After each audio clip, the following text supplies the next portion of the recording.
Hello, Blue Justin here. Still Justin, still a little bit on the blue side, but getting much better. I hope you'll be glad to hear.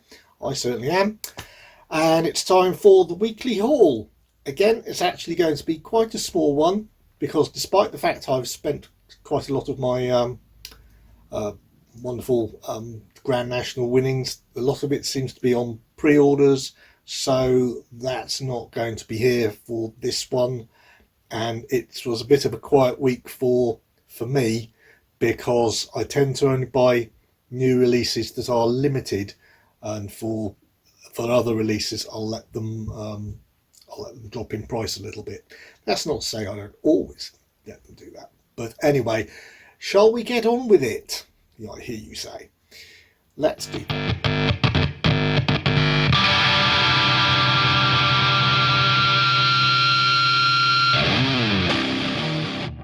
Right, first up is, I think it's only one of two uh, movies that I've got this week. It is a quite new release. In actual fact, if you've seen Kermit's Ghosts um, pickups and whatever from last week, you might have seen my comments saying that I was interested in getting this one, and I've true to my word. I picked it up. Rio Conscious. Conscious. Um, this is about a man who um, avenges his slaughtered family killed by a group of Apache Indians by taking a repeating rifle from one of the uh, presumably dead Apaches and using it to take his revenge. However, the repeating rifle is from a consignment that belongs to the Confederate Army, or at least the American Army, and therefore it's a stolen weapon. And when they capture him, they basically give him the choice of going to prison or cooperating with them, try and track down um, the Apaches and where they're getting these weapons from, because the Apaches are doing quite well enough without the modern repeating rifles. And if they get hold of those, they're concerned that they'll actually get the upper hand. So he cooperates and teams up and goes in to find out and sort the problem of these rifles being sold on the black market to the opposition. It sounds like an excellent film, and it stars Richard Boone, who was certainly a big name around about the time this was released, and I'm really looking forward to seeing it. I haven't seen a classic western thing for a while. Second, I think the other film I've got this week is Enemy of the State. This is an upgrade to my DVD, so I know I like this one. It's a rather good action suspense sort of spy thriller thing where the National Security Agency, NSA, are trying to or do assassinating want to assassinate a congressman for their own purposes, and obviously they need someone to set up or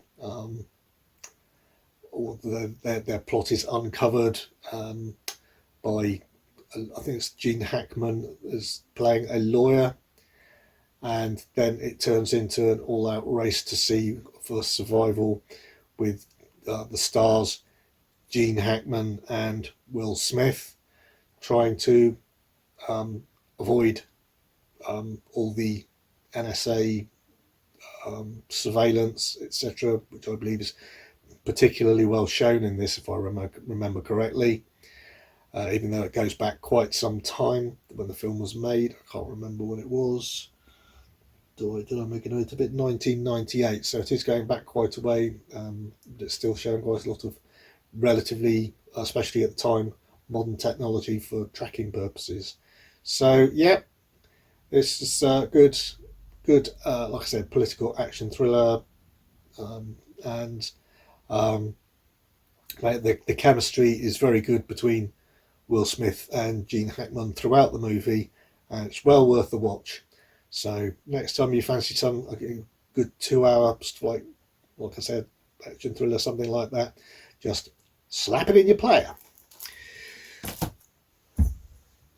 First of my, well, that sounds like a bit of a rattler. That's not good. Maybe I'll open it up and see what's inside, as somebody well known said. Anyway, this is a short series called The Last Panthers.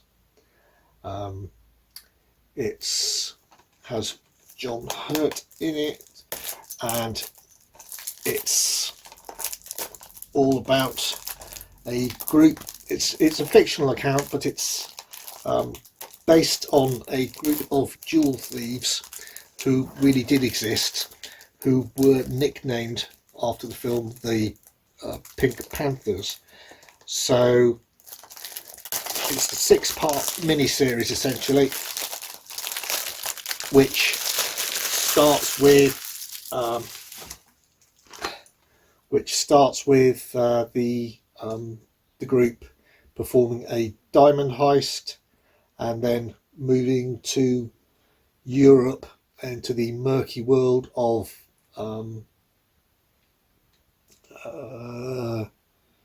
what did I put down myself? Yes, gangsters and bankers who are all in league to make as much money as they can. The only criticism I particularly have seen of this, it's usually highly regarded, is that a lot of the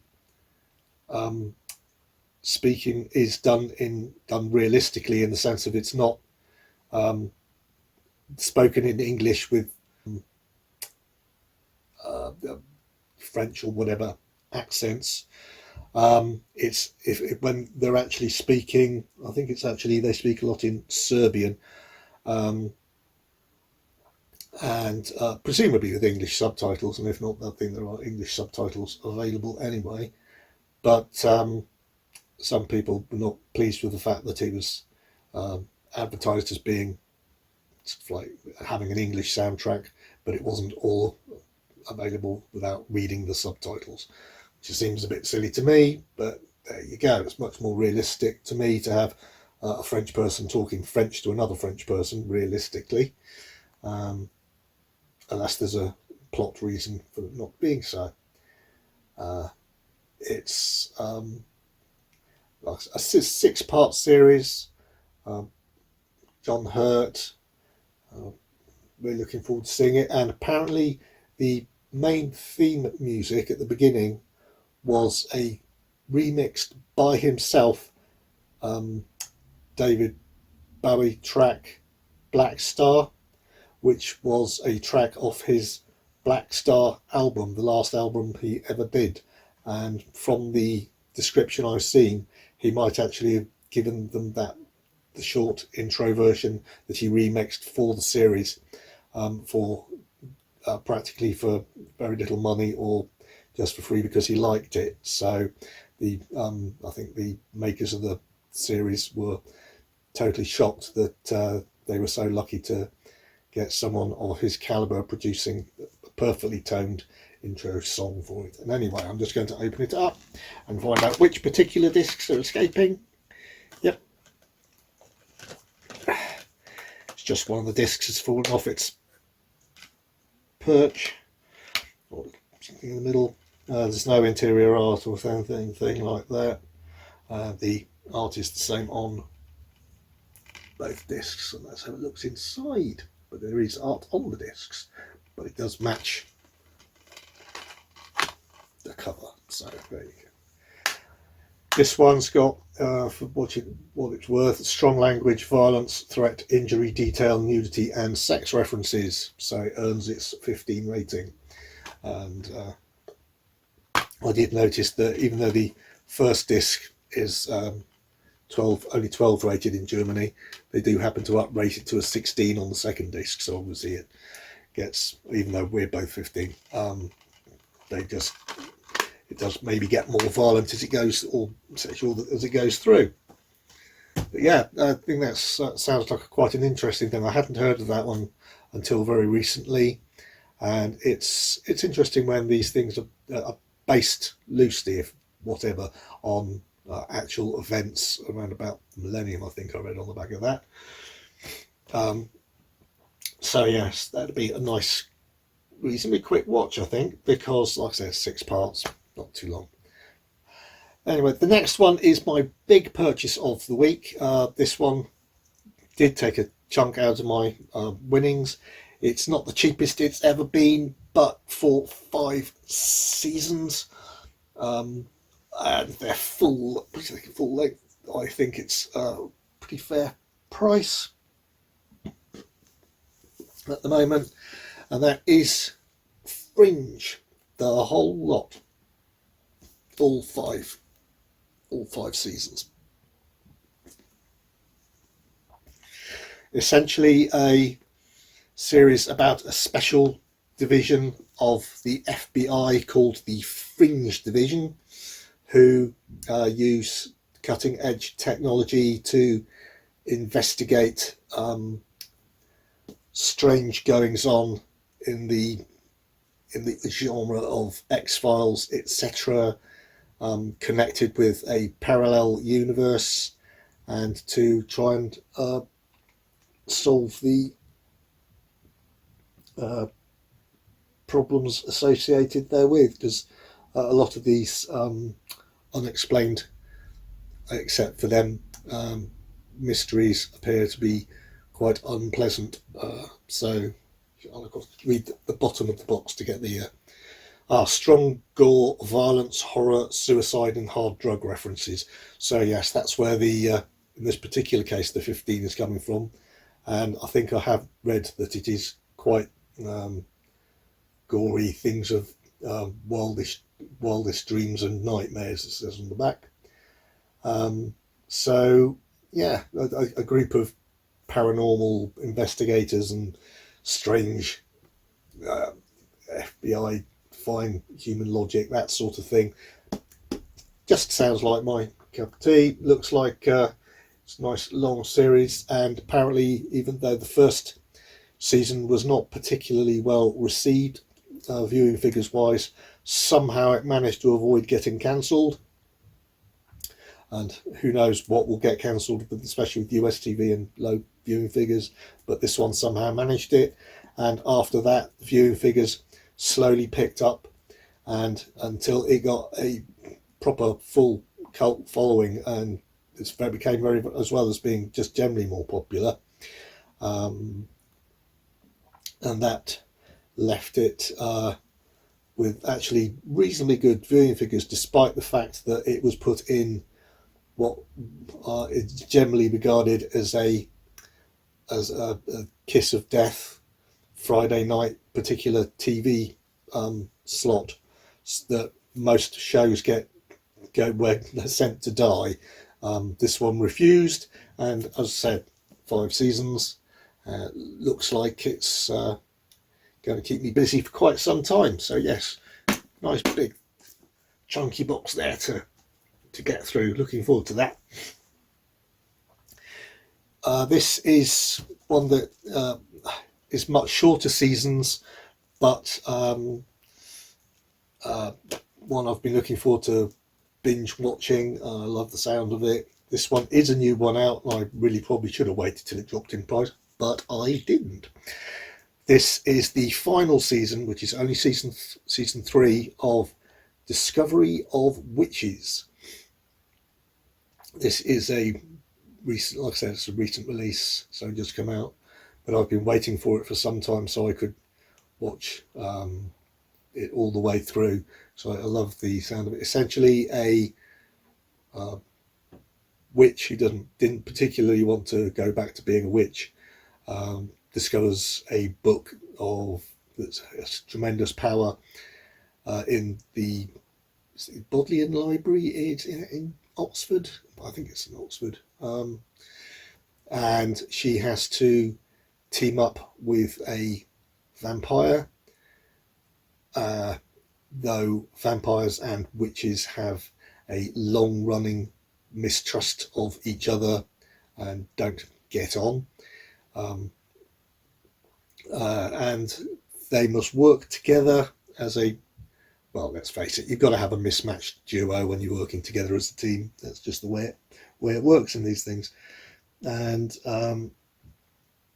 they must work together to protect the extremely powerful book, to stop it falling into the wrong hands, and while doing so, unravel the mysteries therein, avoiding threats from various magical creatures, and surviving. Yeah, it's apparently based on a book trilogy, the All Souls book trilogy, and it's been generally extremely well received on television. Its release. All the seasons are 10 episodes or less. I think the first one was 8, the second was 10, this final one is 7, and that means that a binge watch of this is going to keep it. It's going to be quite nice and taut. I wouldn't imagine there are many filler type episodes in something that they deliberately stopped at 3. They probably did have a chance to go on to 4, but they deliberately decided to hold it where they did, and so I'm expecting, with the good reception that it got, very much all killer, no filler type series. So yeah, really looking forward to being able to watch that one and catch up all the way through. And finally, this week, like I said, it was not a big haul.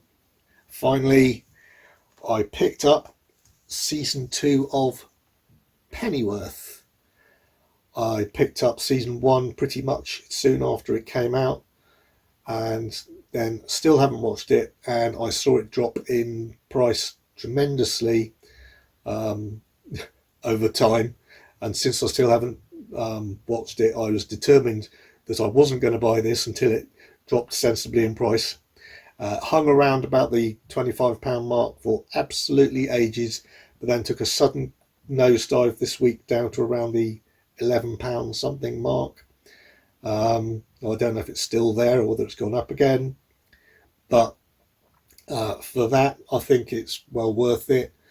For those who don't know the story, Pennyworth is about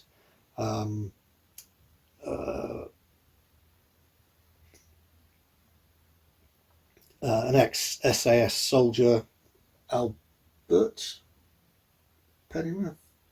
Alfred Pennyworth, of course. Of course it's Alfred, as you'll understand in a minute, whilst I felt very foolish for saying Albert, who, as an ex-SAS person who is working to stop a team of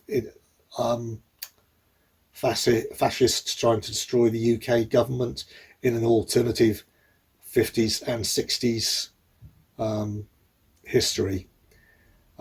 He is working alongside Bruce Wayne's parents before Bruce Wayne is born, and obviously in the future he will become Alfred, their butler who looks after Batman, but this is way before that, when he's an action hero type, and is like I said, has his special skills, though he doesn't want to kill people anymore, and he also has a couple of ex-SAS mates who help him out on carrying out what he wants to do. So, bit of all action there. I don't believe there is actually any type of superhero stuff connected here, but it is a DC series, so in theory they could introduce minor things in the background at some point. So yeah, that is my total quite small haul for this week. Thank you ever so much for watching. I hope you picked up something from that you enjoyed. I shall be back, I'm sure, hopefully with some steelbooks soon. You know, I'm a steelbook fan, but like I said, there weren't, I don't think, any out that arrived early enough for me this week. I think there are some out coming up, but they didn't arrive early like they quite often do. So they'll be out in the week there's probably supposed to be, which is next week. Fingers crossed. And because like I said, trying to save a little bit of money by not buying things unless they're steelbook stroke limited edition on release, and that's why it's a little bit shorter recently than usual. But like I said, if you did like it and got anything from it, please hit the like button. It really does help the channel, makes me happy. And if you haven't subscribed, please hit the subscription button and the notification bell. I still am planning on doing the haul video for my physical media for my wife's birthday, which incidentally is bigger than this week's haul. And it wasn't all just from me, so just trying to sneak stuff that I wanted and give it to her as a birthday present.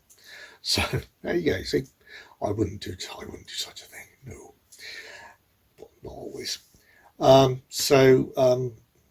Please do that and keep an eye out for upcoming videos, and hopefully you'll also see me in a while's time meeting up with a couple of other YouTubers who are much more famous than I am, but more to come on that later. So you'll just have to keep an eye out, won't you? Okay, right then, that's it for this week, and please look after yourselves. Don't get COVID like I did. Please keep on enjoying watching the TV, watching the movies that you like, getting to the cinema when you can. Miraculously enough, I actually did get to the cinema this week and had a thoroughly nice time watching the latest Fantastic Beasts film.